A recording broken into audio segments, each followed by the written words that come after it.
What's going on, everybody? Welcome back to the Barbells and Trails podcast. I am your host, Brett, back with episode 31. We're here. I'm fucking with the mic way too much. We're here yet again, another week. I'm going to get straight into it this week. I got a few topics. I'm just going to go. Deji versus Mayweather. Ridiculous to begin with that those words are coming out of my mouth, honestly. I would have never thought that Deji would be fighting Floyd Mayweather. I love Deji. He's I've watched him, or at least know of him for years. I've supported his boxing over the past 4 years. I did think getting this fight in general was bonkers. I couldn't believe it. It's very, very surprising. I know it's an exposition fight, kind of like when Logan Paul fought Floyd, but it was weird. I did not pay for the pay-per-view. Honestly, I'm kind of happy because I watched the highlights the next day. It was not worth it. The fight was, I have to admit, I was disappointed. Thank God I did not pay for that fight. Otherwise, I would have been, I guess, in a worse mood.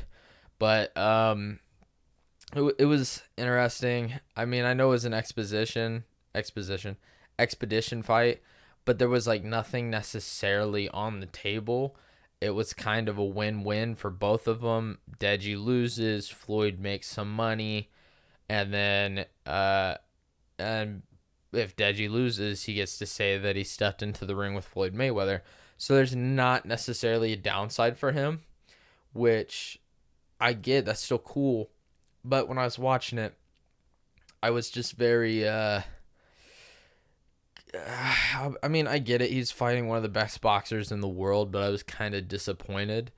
I was really hoping that Deji would actually kind of try being more aggressive. I know I get who he's fighting, but even for the entertainment value to kind of actually maybe try proving himself, I thought it would have been really good to see him go for it. Because I remember when Floyd and Logan fought, and I even looked back at their fight to compare, and Logan actually tried. There was actually punches thrown in either direction to basically so that Floyd didn't necessarily look like he was getting walked over by someone that was 40 pounds heavy, or 30 pounds heavier than him. Which already that probably wouldn't happen, obviously, in a normal boxing division. But it was just, with Deji, it was, I don't know, it was just really random.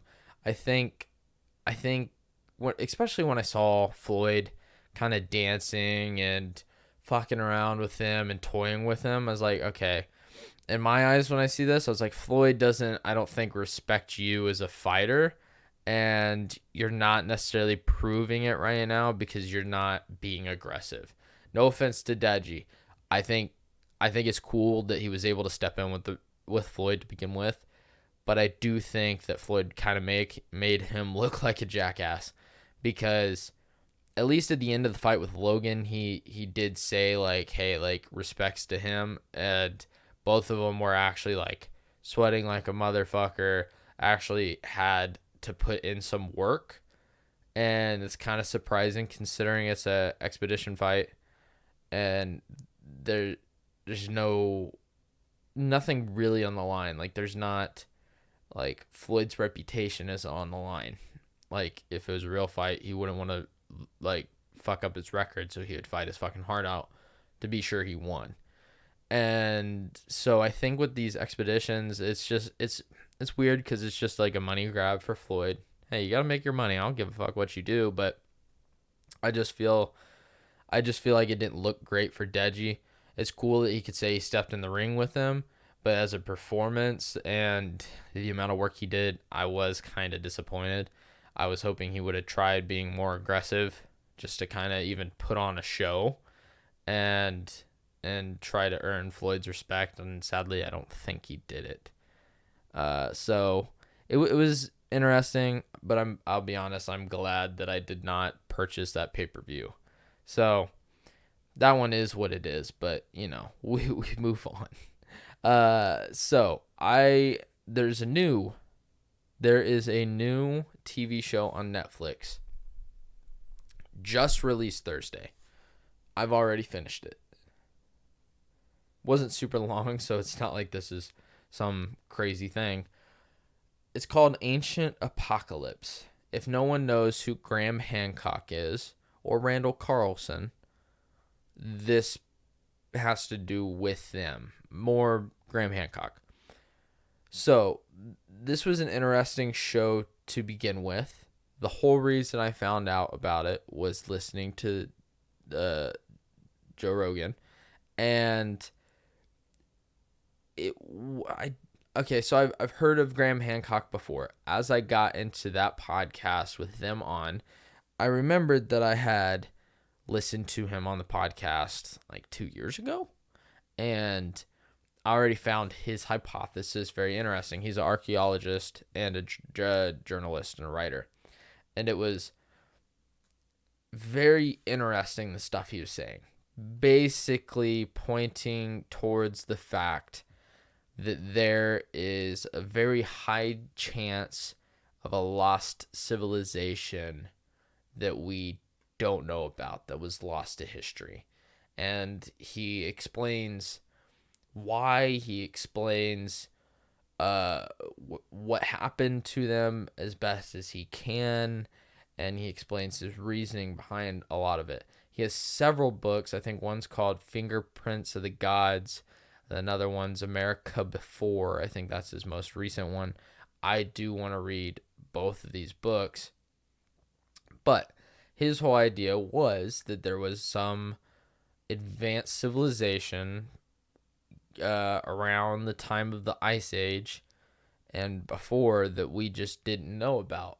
And to mainstream historians, that would be a very ridiculous statement. And then he kind of explains, and slowly but surely, he's been preaching this hypothesis for years. And it isn't until, I think, basically in the 2010s, there was proof towards it, and it was called the Young Adrias Impact Theory, and that there is evidence to show geologically that about 12,500 years ago in geological samples, core samples, that there is a black mat, and it's known as an extinction level in the soil. And if you look, it has nuclear glass. So where something got hot enough, the soil got hot enough to melt into glass on the surface.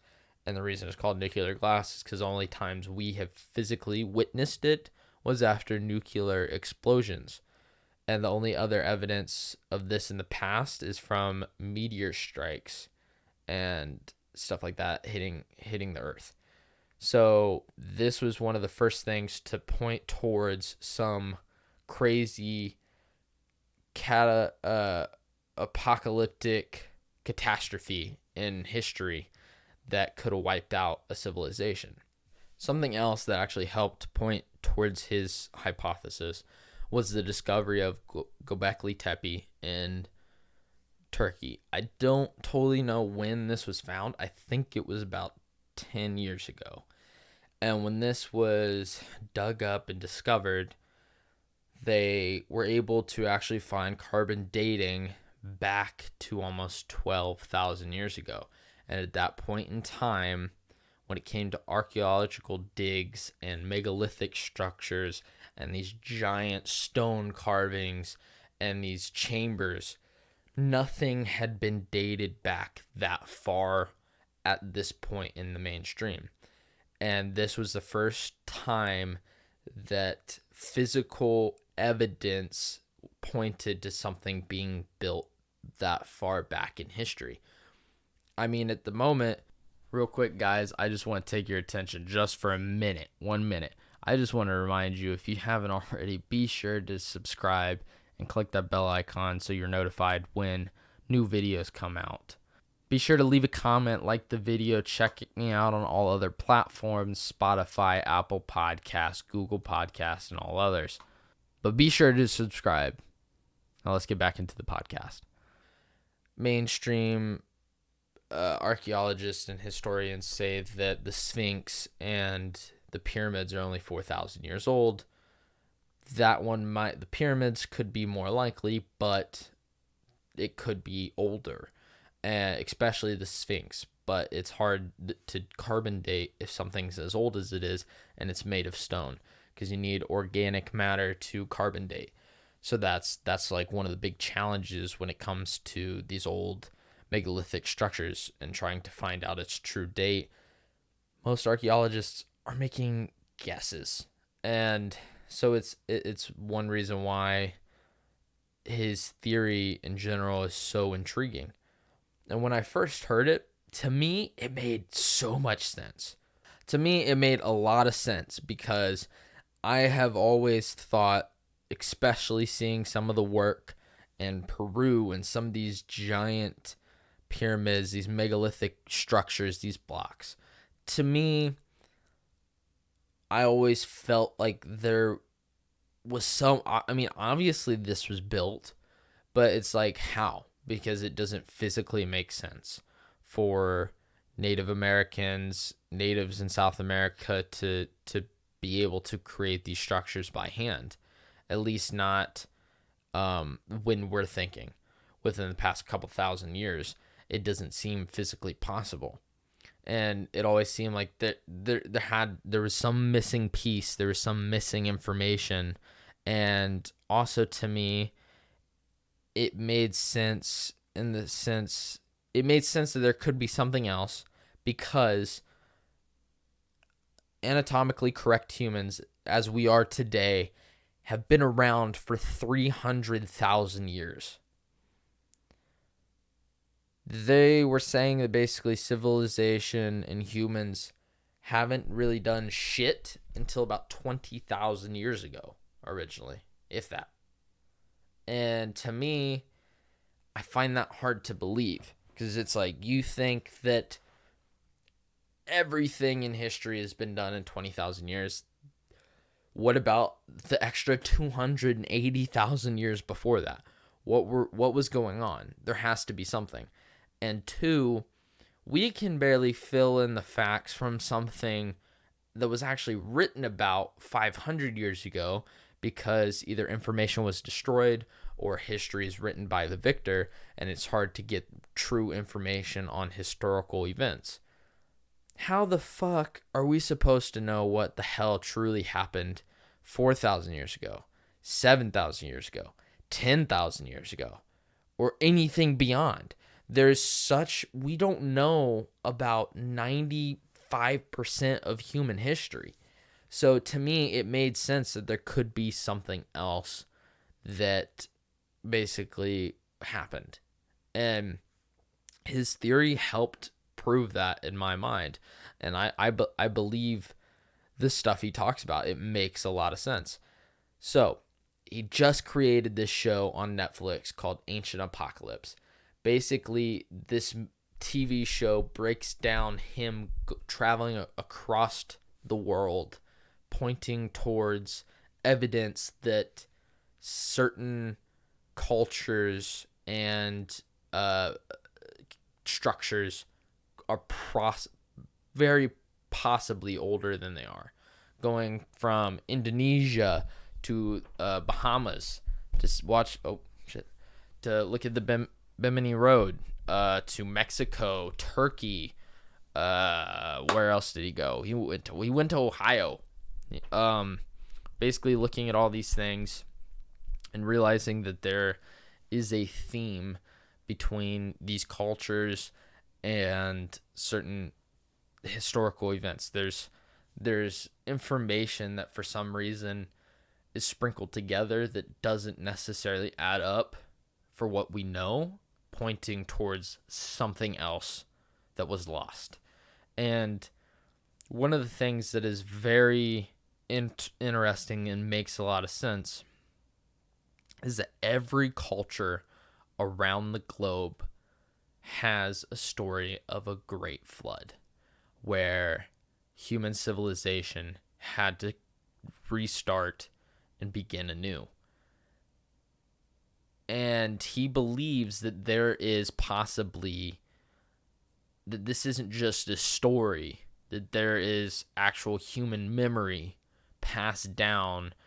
I guess it is a story, but it is an ancient human memory that was passed down from generation to generation that ended up becoming the myths we know today.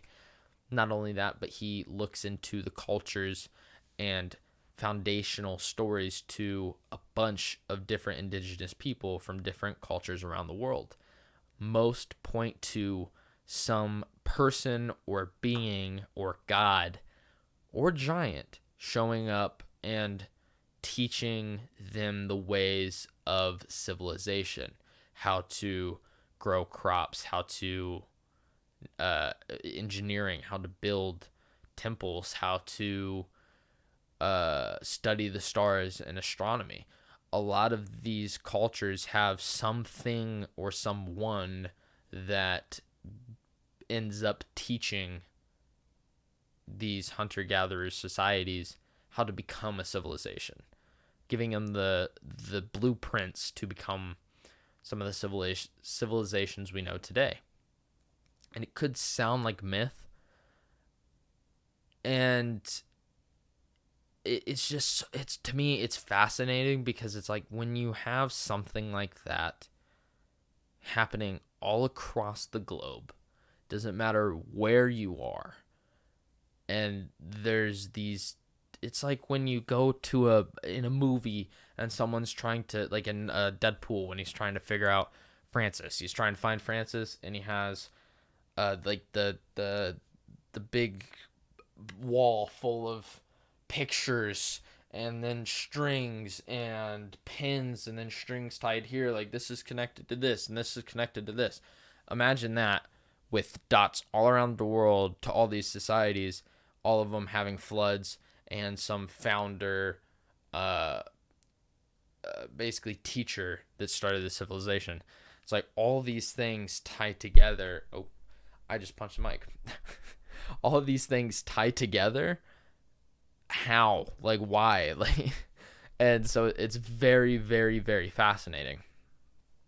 So he basically thinks that there was something before, and something else that blew my mind, which I guess I never would have thought of. So Antarctica wasn't officially discovered until about 1820. But if you look on a map, I cannot remember the map's name. I'm not that nerdy. Look on a map that was made in 1513. There is some form of continent or coastline on the southern edge of the globe.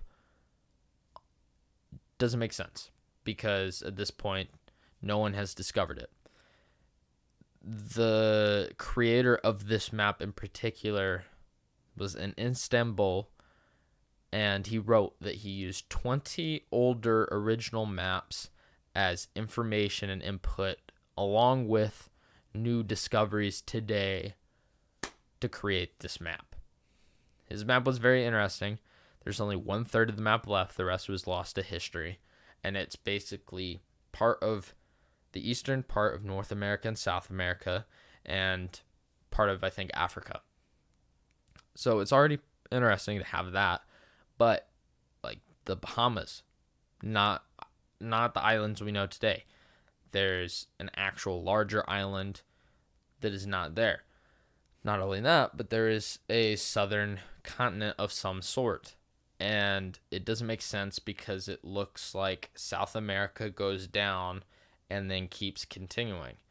And for some reason, archaeologists today say that the only reason that's there was he ran out of room, so the map maker decided to change his direction for South America, and it's just a continuation of the continent. I'm not a scientist, but if I was making a map that wouldn't make sense, I would restart, either draw it smaller or go get a bigger piece of paper. And I know that's a very dumb explanation, but I mean, that's kind of true.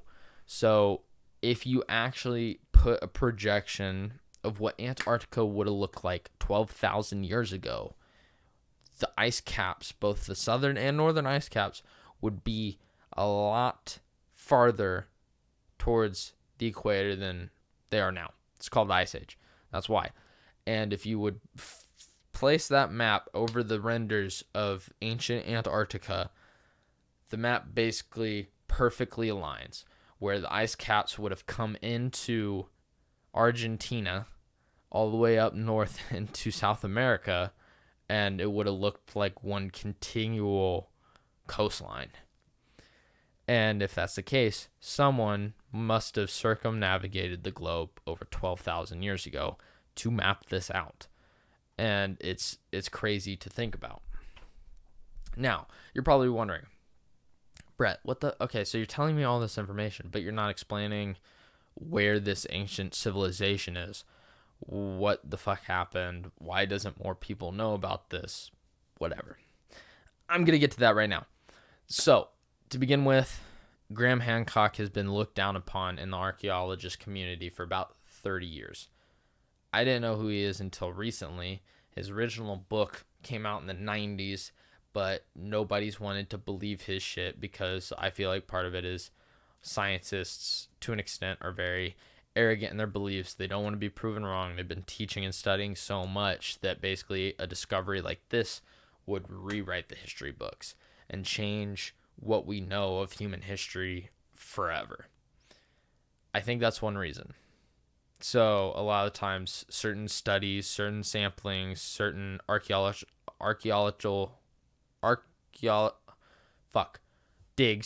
digs, certain excavations, certain tests don't happen because they just don't want to deal with it on the hypothesis of the reason behind it. Might say that something's older than it is. They just don't want to fuck with it. Which sucks because it takes a lot of information from the mass and trying to find out the truth. But the thing is, Earth rotates around the sun. We all know this, right? It goes, woo, sun. I can't go around my fist because there's arms. Sun, there we go. Sun, Earth. Goes in a circle, oval, sort of. It's in a shape. Apparently, there is a ancient comet, would have been massive, that is broken up. And at one point, it has its own orbit that crosses ours twice a year, around June and the end of October. And these basically point to, all the information points to, that there was some global catastrophe 12,500 years ago. And the cause from it was major flooding, 1,000 years of freezing, basically global warming compared to what it was then, and causing sea levels to rise over 400 feet. That's a lot. Basically creating the globe as we know it today. It looked a lot different back then. Basically, the theory is at this point that in that time period, 12,000 years ago, we came into the path, the orbit of this comet debris. We do it every year anyways. We have so many asteroids and meteorites and little stuff that end up close to us that we just don't know about, or it's not talked about, or it already happened, and they're like, yeah, by the way, a week ago we just had a meteor come closer to Earth than the moon, but we're good, no one knew. Whatever. Shit happens. And that at this time, the Earth was probably bombarded with hundreds of meteors. Not all of them necessarily super big, not all of them necessarily hitting the Earth, but the main thing they do think is if there was one or two main ones, that they think the majority of them that actually collided with Earth, because there's no evidence of anything 12,000 years ago, any impacts, is that they hit the ice caps, the northern ice caps in North America. So the ice caps took the blunt of the force, not actually leaving any geological impact damage. But between it hitting the ice packs and air bursts where the meteor basically blows up in the upper atmosphere from running into the air and having the pressure, basically creating small basically all these being the equivalent to hydrogen bombs. And Imagine that, a fuck ton of hydrogen bombs blowing up above these ice caps and around the world would have caused catastrophic damage.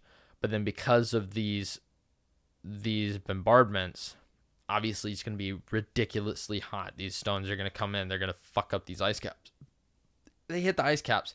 These ice caps are going to then melt and break up and cause massive flooding over in Washington, on the eastern side of Washington state nowadays, is where there's evidence of this happening. And then after that, within weeks, the global temperature dropping dramatically because of all the dust and debris that ends up in the atmosphere, causing 1,000 years of extreme cooling until finally temperatures swing back in on itself almost 1,000 years later.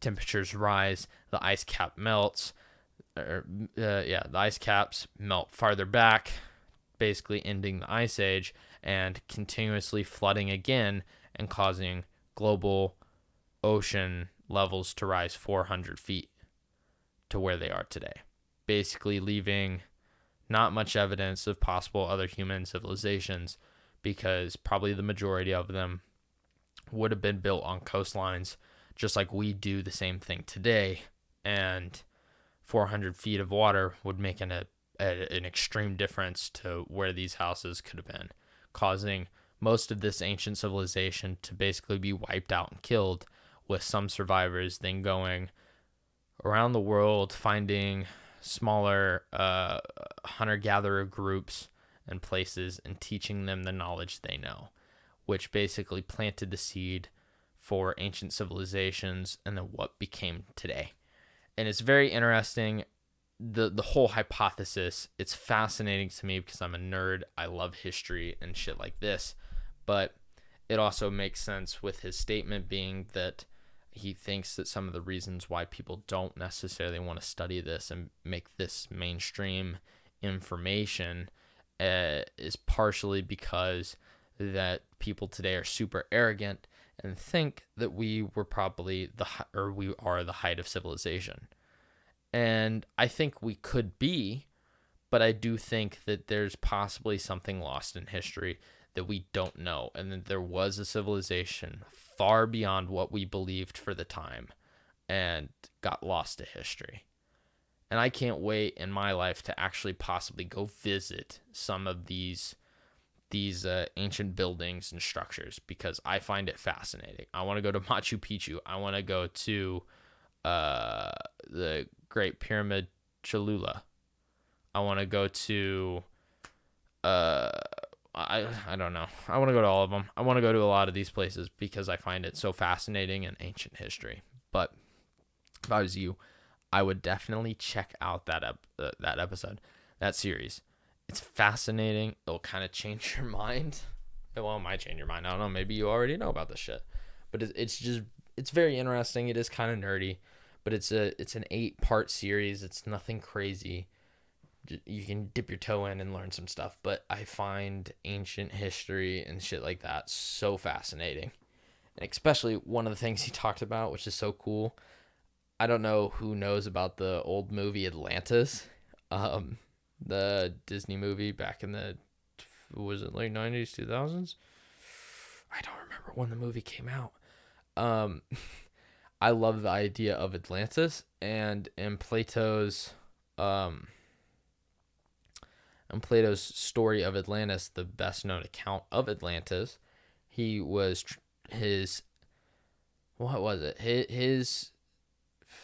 family member of some sort traveled to Egypt and talked to some of the ancient priests in Egypt, and they talked about this ancient civilization and society that had amazing technologies known as Atlantis, and that they were wiped out and basically ended up under the ocean 9,000 years ago.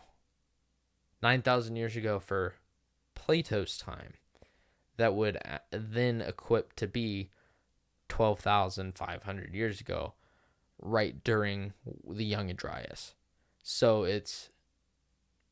there's so much shit that kind of lines up with it. It is kind of fascinating, and to me, I'm just like, whoa, this shit's cool. Like, I'm super nerdy And I guess it is what it is on that one. But uh, speaking of, I guess, catastrophe and death. Yes Theory went to Africa. They're doing a stint in Africa. I don't know how many videos they're creating, but they were in Ghana. They went and witnessed and was a part of Ghanaian. I don't know what.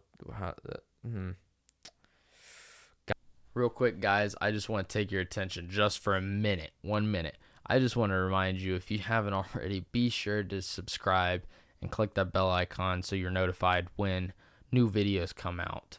Be sure to leave a comment, like the video, check me out on all other platforms, Spotify, Apple Podcasts, Google Podcasts, and all others.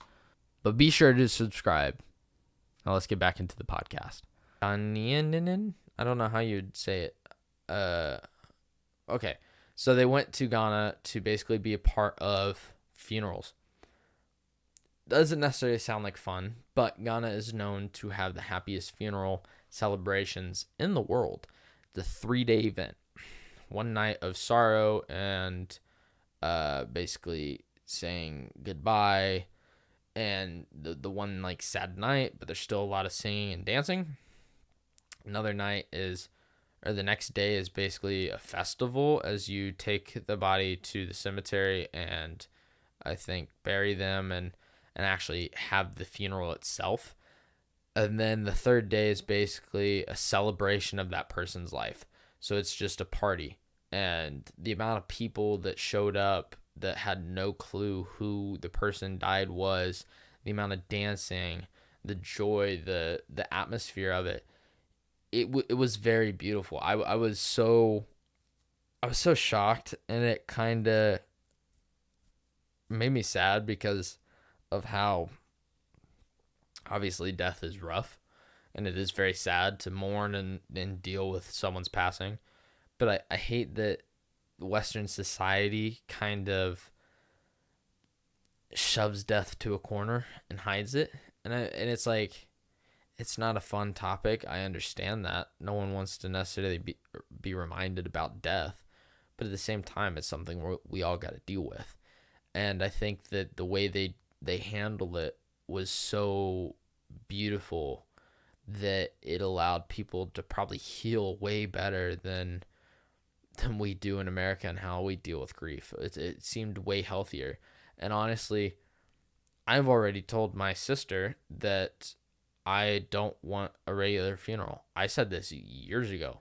I want a celebration of life. I don't want it to be depressing and sad and gloomy and boring. I want it to be something joyous any way you can make it. Like, I don't know. Put a damn bouncy castle at my funeral. I don't give a shit. Like, just something to not necessarily be out of sadness. Obviously, people are going to feel sadness, but more of like joy, storytelling, grateful for the times me and whoever had, shit along those lines, because in remembrance. And it's just like, I haven't been to too many funerals, but it's such a downer. I mean, I guess it is a funeral, so as expected, but it's still just like, what the fuck? It's not fun, and it's very depressing, and I feel like Western society handles it weirdly compared to other cultures, and they probably look at us and they're like, you guys are fucking up. So it was very interesting to see a different cultural perspective on death. They make custom caskets. I was impressed with that. Like, imagine before you die, you tell them, or maybe you have a job. I'm an architect, so they make your casket look like a steel beam, an I-beam. I don't know, or the one that they showed, like, they create these custom caskets. One woman wanted to be buried in a giant Bible, so they made it look like a Bible. One was a giant tuna because she was a tuna fisherwoman, I think. But it's like, that's way cooler than the shit we have, and our caskets probably cost 4 to 5 times the amount that those guys are paying for them. I want a cool custom casket. Fucking paint me up. Sign your name on it. Do some crazy shit. Make it out of glass. Make it see-through so you can look at me all the time. Because you're going to want to do that. Just something. I just love how there's such a different atmosphere with it. And I found that fascinating. Speaking of YouTube, Colin and Samir finally, they've talked about this now for 2 months, released a video, basically documentary, 24 Hours with Mr. Beast, I think is the title. Basically documenting? Yeah, sure. That they recorded and documented, that's the word, his whole situation in the day of when they opened Mr. Beast Burger, the physical location, and the American Dream Mall in New Jersey. It was ridiculous. It broke headlines. It was absolutely crazy. Almost 20,000 people showed up to the mall. Basically, people wanting to get pictures, buy burgers, hoping to win money, wanting to see Mr. Beast. It ended up being basically one of the largest fan meetups in the world, which was crazy. They about shut them all down. And they basically were able to follow around Mr. Beast, see the insides of the operations, and kind of put this behind-the-scenes story to everything that happened that day. It was, a great documentary, filmed and put together well, and I want to see them do more content like this. I like stuff like this. I do love what they do. I love their interviews. I love everything else they do. But this was just something different to see them basically get on the inside of something that no one else had. It's like you saw all the outside stuff. You saw the clips. You saw all these people. You didn't see what they were dealing with behind closed doors. At one point, the day before, Mr. Beast was basically saying, like, knowing that this is going to be chaotic, trying to figure out what they're going to do, basically a calm before the storm, because they know this is going to be ridiculous. And his main concern was wanting to make sure everybody left happy. And he wanted everyone to have a good time. That was his biggest concern. That in itself is amazing. Not only that, but the amount of people that showed up was bonkers. I think they sold, within their first day, in one day, they sold over 6,212 burgers, I believe is the number, which is the new record, blowing out of the water by like 3 times as many as the last, which in itself is crazy.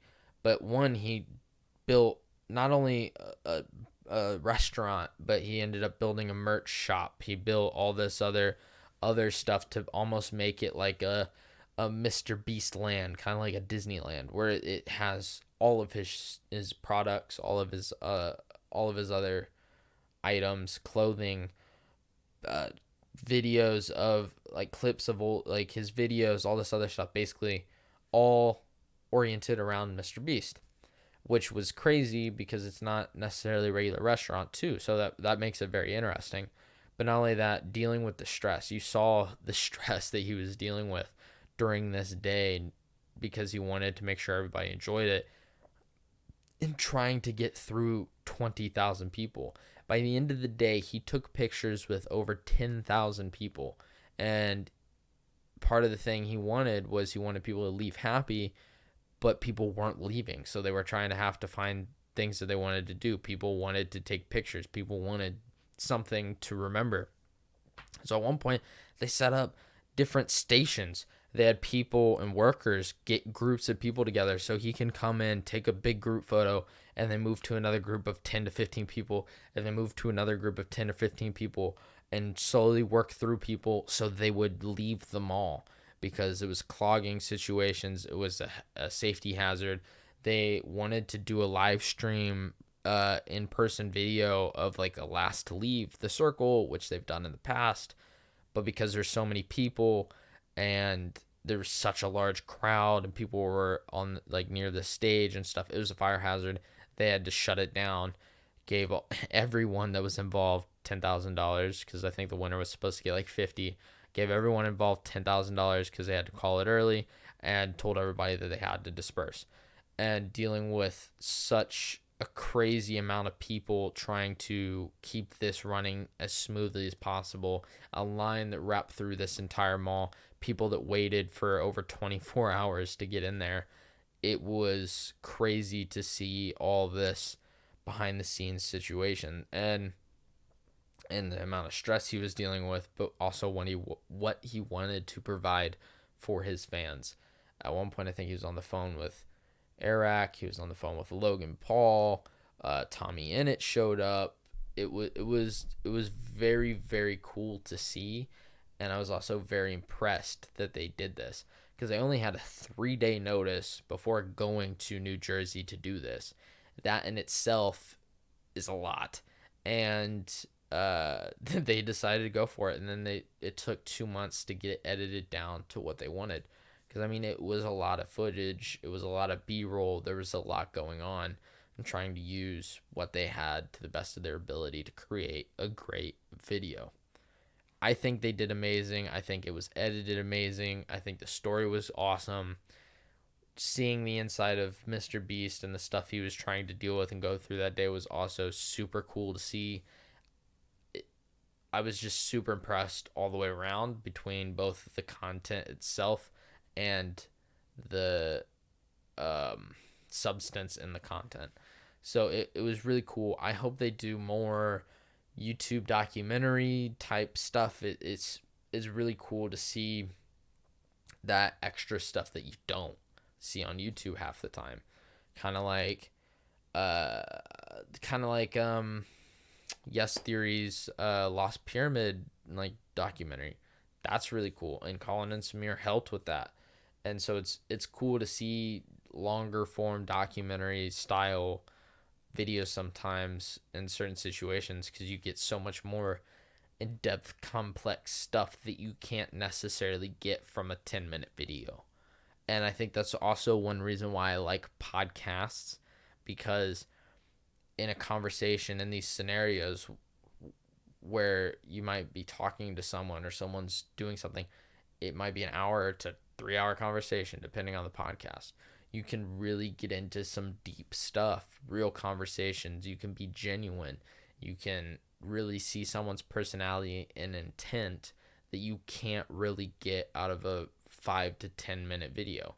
And I think that's why like the Mr. Beast podcasts that he's been on do so well, because Mr. Beast in himself has not necessarily been in the public eye in the sense of long form content, just having conversations, really being able to dig into his brain.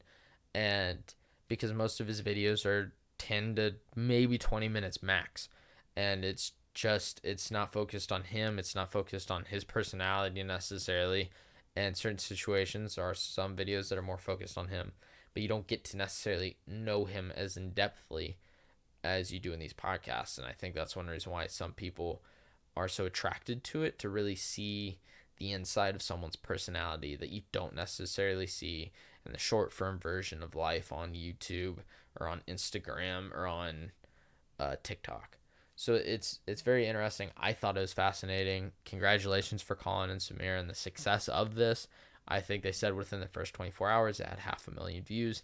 I know it's going to be more at this point, and I hope it does really well for them, and I hope they can do more later. Not only that, but this week I was able to read a book that I've heard about, and I've been interested to read now for quite some time. And it was called The Top 5 Regrets of the Dying. So I'm basically going to do a summary. It was such a fascinating book. Basically, there's the top 5 regrets of the dying. The whole story is written in the perspective of someone, the author, obviously, but I'm not good at this. She at one point became an in-house nurse, 24-hour nurse, 24-hour care. Not even necessarily 24 hours, but she was a home nurse at times. This wasn't her initial job. She did some other stuff. She was kind of a nomad. She traveled. She went around the world. This just happened to be an industry she ended up in accidentally. And so she ended up caring for these elderly people basically until they passed away. To me, I would find that to be a slightly traumatic job. Getting to know these people, having these conversations, living with them, caring with them for days on end. Basically, that's what she did. She lived and became, in certain situations, probably some of these people's best friends, at least to their near death. And she got to pick their brain because at times there's not much else you can do besides have conversations and learn. And she learned about so many different people's lives, saw their perspectives, dealt with so many different scenarios that she would have never have guessed she would have ended up in. And I think it ended up changing her life, but it also, down the road, ended up changing many after she wrote the article about it and then created this book. So, regret number 1. I wish I had the courage to live a life true to myself, not a life others expected of me. An amazing story from some of the people she took care of, and the sense of just realizing that their situation, their past, they ended up not being able to do what they wanted. And they wasted time living in a situation where they were worried about other people's expectations and didn't take that leap. And I think the scenario that she first heard this from was from a woman that regretted not necessarily divorcing her husband because in their generation it was looked upon as very negative for divorce, and her husband had basically ruined her life to an extent, and even her kids agreed, and she finally got freedom when he ended up in a nursing home. Sadly, shortly after he was in the nursing home, when she was alone and wanted some freedom and was going to try to travel and do some of the stuff she's always wanted to do, she got diagnosed with lung cancer. She didn't smoke. Her husband loved to smoke in the house. So it basically had the consequence of taking her life and taking away that freedom she had always wanted, and she regretted not taking that jump to do what she truly found was her true calling in her heart instead of falling into what people expected of her. Regret number 2, I wish I didn't work so hard.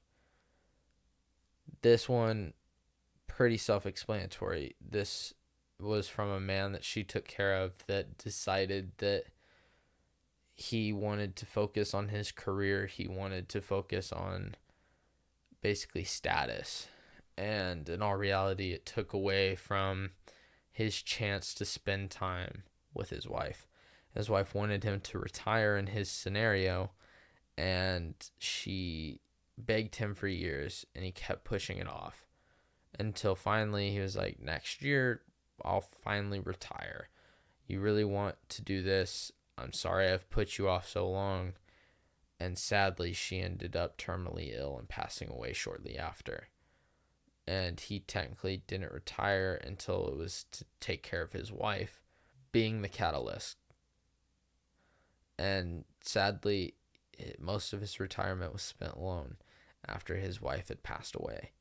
And he regretted that he focused on his work, not even necessarily for the money, but for the status and the way it made him feel, instead of focusing on his real life and his family and his wife.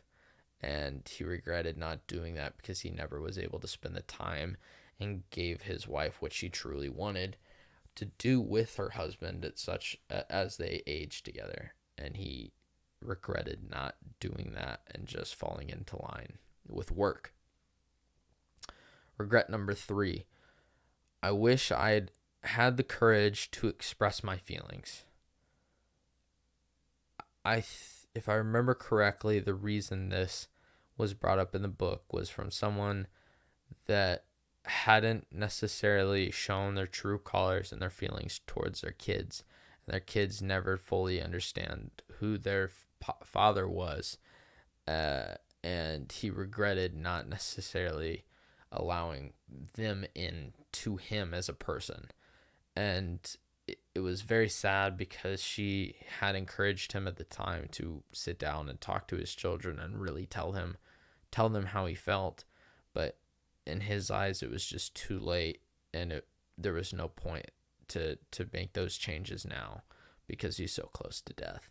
And sadly, that was one of his biggest regrets, was just never expressing his true feelings to his children and letting them understand how they truly, like, what they truly meant to him and how proud he was, and how much he loved them.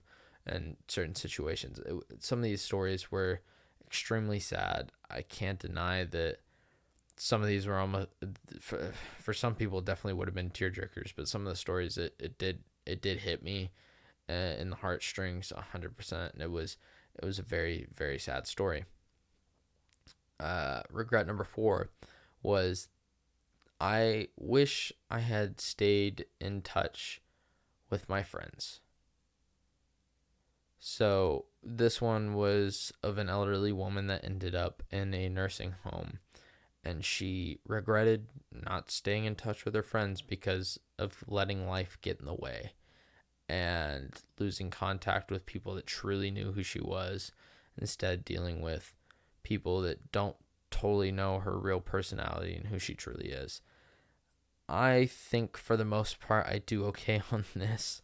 I don't necessarily have a lot of friends to stay in contact with, but I try my best, and I completely understand this woman's reasoning behind this, because I think staying in touch with friends and family, someone that truly knows who you are, someone you spend a lot of time with, loyalty, it's very important to surround yourself with loving friends and family, especially as you age and in times of need, and death is definitely one of those times. And then last but not least, regret number 5 was, I wish that I had let myself be happier. Some of this was from a story of a woman that never truly let herself be happy, and part of that was because of the expectation that she was not good enough and that she was a disappointment to her own family. And so she had always regretted, felt like she had to work harder, and didn't understand why other people could be happy. When in all reality, to an extent, happiness is a thought and a feeling. The happiness at one point is a perspective in your scenario, and that you can make yourself happier physically and mentally just by changing the way you look at things and your thoughts themselves. And that you should allow yourself to be happy and be grateful and live in the moment, not necessarily be so hard on yourself and tear yourself down all the time. Sometimes it is nice to give yourself a little tough love and push yourself, but at the same time, you should be very open to yourself, let alone other people, and be happy and really enjoy life while you have it. It was an amazing book, and I do recommend it to basically anyone. The breakdown and the stories, it really gives you an amazing connection. But I think these 5 lessons could possibly change someone's aspects on life, and especially if you really, really understand them and get into it, it can change how you live your life. Hopefully that you don't have regrets when you get older. So it was an awesome book, and I recommend anyone to read it.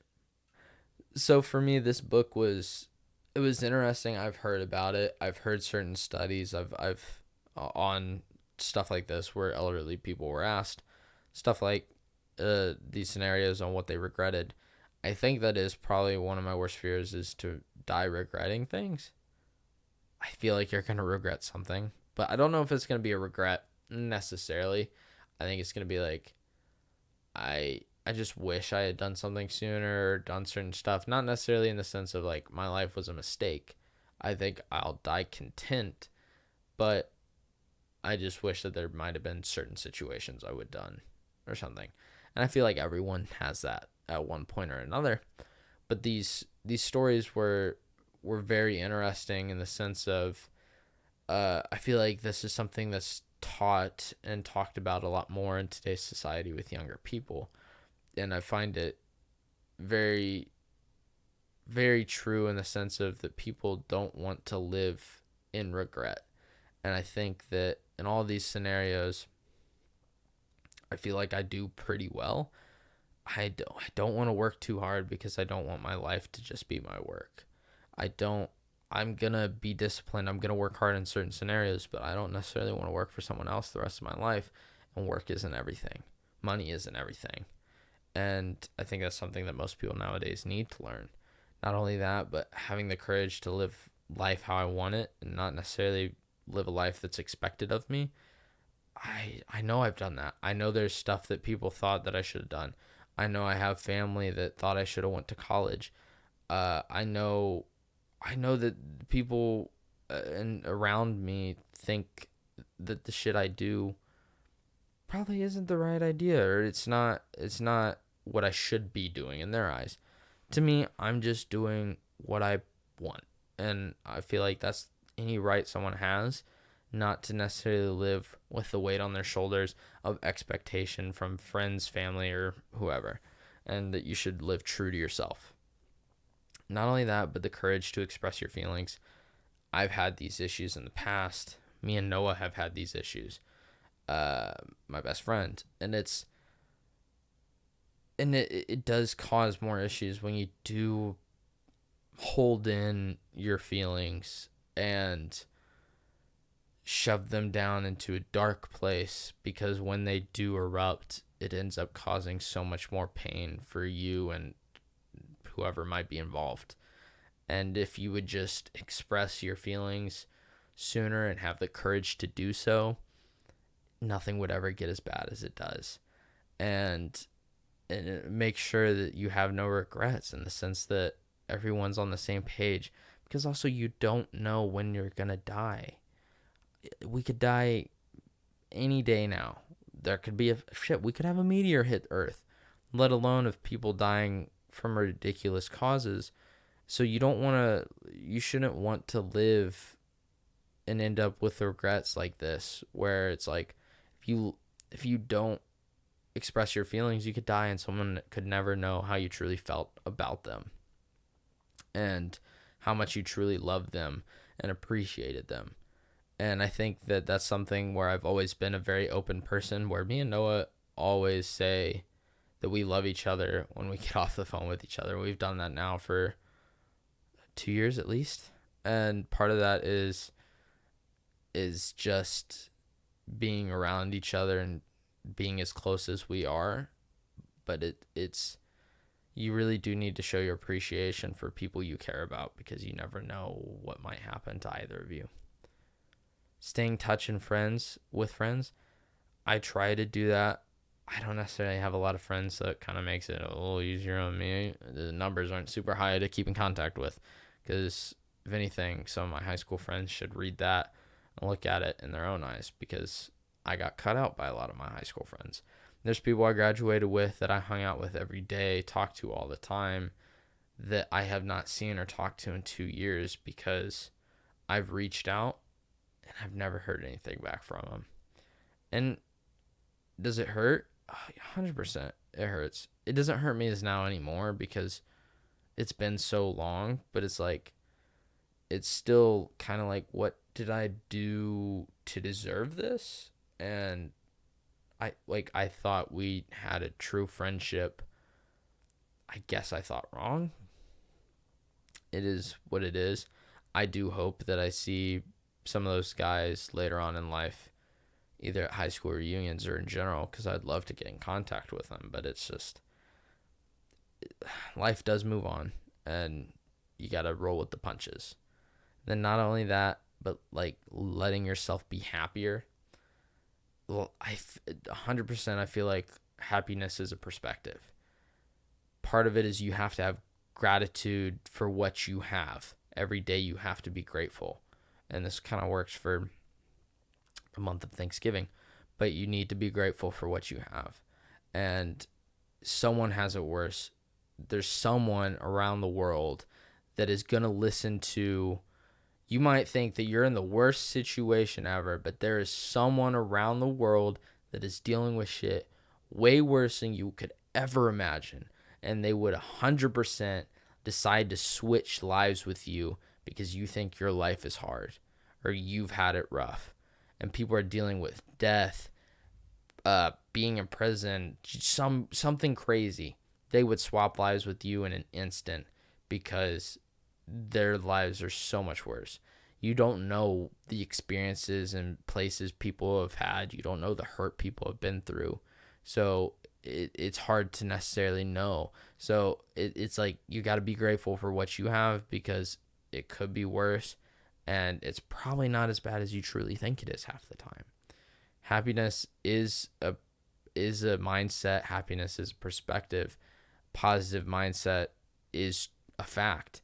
And being able to change your perspective on your situation and be grateful for what you have instead of complaining and looking down on everything you have can have a major impact on your overall emotional well-being. And I think that's something nowadays a lot of people need to hear. And it's something that I think a lot of people need to try living by. But it was a fascinating book, and I'm probably definitely going to reread this eventually in my life.